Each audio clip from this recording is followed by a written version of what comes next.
Assalamualaikum warahmatullahi wabarakatuh. Bismillahirrahmanirrahim. Alhamdulillahirrabbilalamin. Wassalatu wassalamu ala asrafil anbiya'i wal mursalin Sayyidina wa habibina Muhammadin wa ala alihi wa sahbihi ajma'in, amma ba'du.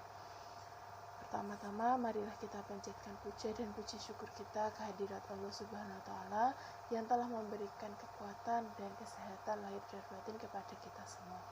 Kedua kalinya, sholawat serta salam tak lupa kita curahkan, kita kirimkan kepada junjungan kita, baginda Nabi Agung, Nabi besar Nabi Muhammad SAW, yang telah mengantarkan kita para umat manusia dari peradaban hidup yang jahiliyah menuju pada peradaban hidup yang modern, yang penuh dengan kemajuan ilmu pengetahuan dan teknologi seperti yang kita rasakan pada saat ini.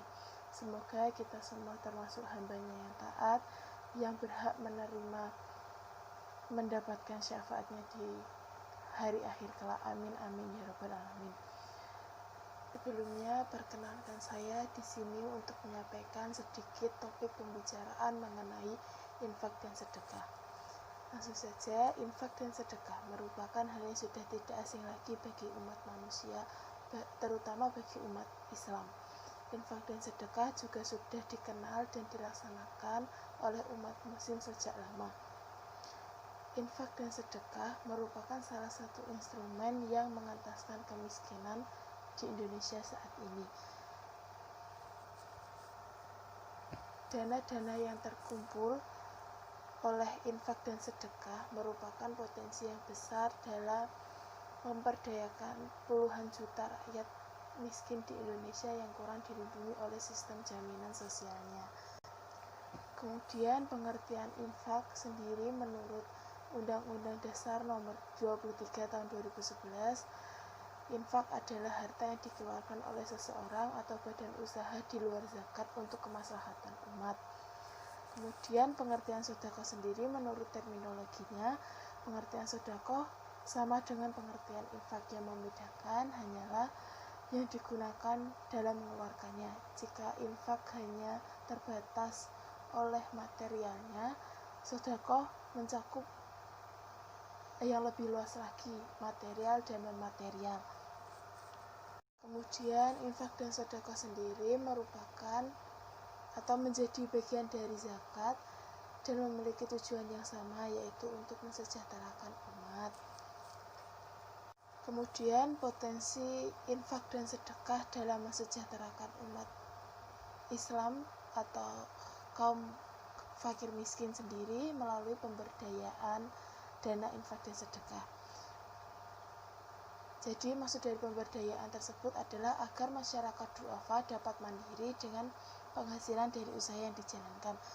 Modal usaha yang diberikan dapat terus berputar, tidak hanya habis dalam beberapa hari saja, tetapi dikembangkan dan digunakan untuk membantu usaha masyarakat yang dapat memenuhi kebutuhan hidupnya. Biasanya pemberdayaan umat didukung oleh Baitul Mal wa Ta'mil dengan adanya dana yang dipinjamkan dari harta mustahik atau dermawan yang terkumpul berupa dana zakat, dana infak dan dana sedekah, kemudian disalurkan kepada para duafa atau kaum fakir miskin atau yang membutuhkan untuk membiayai dan mengembangkan usahanya. Jadi pensejahteraan umat melalui dana infak dan sedekah ini dilakukan dengan cara memberdayakan dana-dana tersebut agar dapat berkembang dan dapat digunakan dalam jangka waktu yang lama.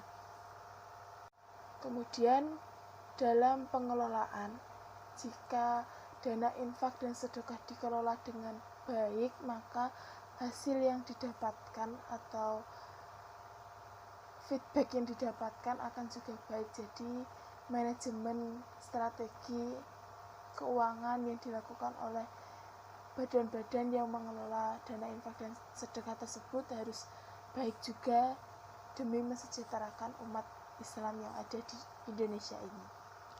Demikian sedikit yang dapat saya sampaikan pada kesempatan kali ini. Semoga dapat bermanfaat bagi kita semua dan dapat kita aplikasikan dalam kehidupan sehari-hari. Lebih dan kurangnya mohon maaf yang sebesar-besarnya. Salah, khilaf, dan keliru itu datanya dari saya pribadi, yang benar datanya dari Allah Subhanahu wa Ta'ala. Akhir kalam, subhanaka Allahumma wa bihamdika asyhadu an la ilaha illa anta astaghfiruka wa atubu ilaik. Wallahul muwaffiq ila aqwamit thoriq. Wassalamualaikum warahmatullahi wabarakatuh.